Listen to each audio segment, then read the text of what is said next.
Thanksgiving is officially less than a week away. People are officially starting their travels to reunite with friends and family for the holiday. Good Friday evening and welcome to Western Mass News at 5. I'm Abby Carnevale. A lot of those journeys start right at Springfield's Union Station, where Western Mass News reporter Daniel Santiago joins us live after speaking with travelers. Daniel, are things busy down there? Well, Abby, it is busy, although not extremely busy yet. You can also feel a sense of fast pace around here. We've actually seen plenty of buses and trains leaving the station today, and this is just the beginning of the holiday travel for this year.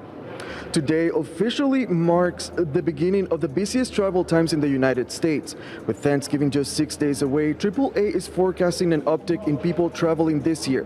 They project a total of 55.4 million travelers will journey 50 miles or more from home, just over the Thanksgiving holiday weekend alone. That's an increase of 2.3% from last year. They also expect an 11% increase from last year in those traveling on cruises, buses, and trains. Today I spoke with some holiday travelers as they were getting ready to hop on trains at Union Station here in Springfield. Why a week ahead? Just to beat the the travel like everyone else. Traffic. Everyone comes and then it's like super busy and stressful, and then there's like mix-ups too. I don't like it.